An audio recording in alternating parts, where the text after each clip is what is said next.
I've always loved writing. I mean, from the time I was in elementary school, and I write stories using the spelling words. And so I've always loved writing.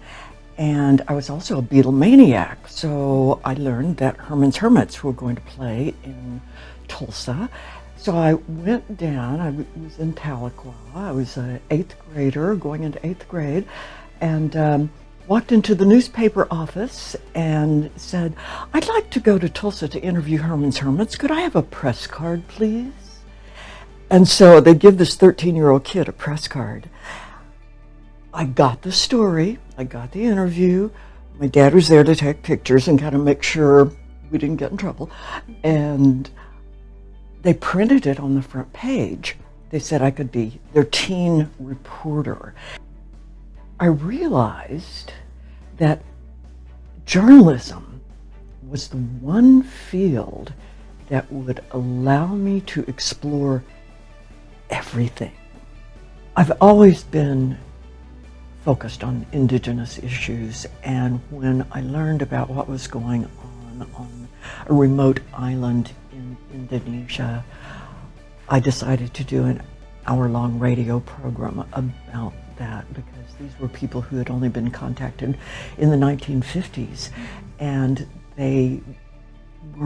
what was being done to them at that point was exactly what happened to indigenous people in this country 100 years ago, 200 years ago. And it was the same kind of subjugation and exploitation, the theft of land, the theft of resources. And it was one of the most fascinating stories I've ever worked on. Lola Hall, to start with, because she was the one who initially paved the way for the women at Channel 9. And Pam Olson was also, she had my back all the time. We're working together, and then Dee Morales. It was a privilege to work with women who were supporting one another. And Howard Cohn, of course, with Center for Investigative Reporting. I had the opportunity later to work with Bill Moyers, and that was fantastic. He is one of the kindest, most supportive people I've worked with. And Bill was working with Sherry Jones, who's from Oklahoma. She was producing a documentary for Bill on the chemical industry and how the chemical industry hid research for years showing how dangerous vinyl chloride was to workers and to the public at large. And I put together the website. There's so many people who've helped me throughout my career. I couldn't have accomplished it. I should say, in Oklahoma City, Ray Bribieska, he was a cameraman who later went on to work for 60 Minutes and was covered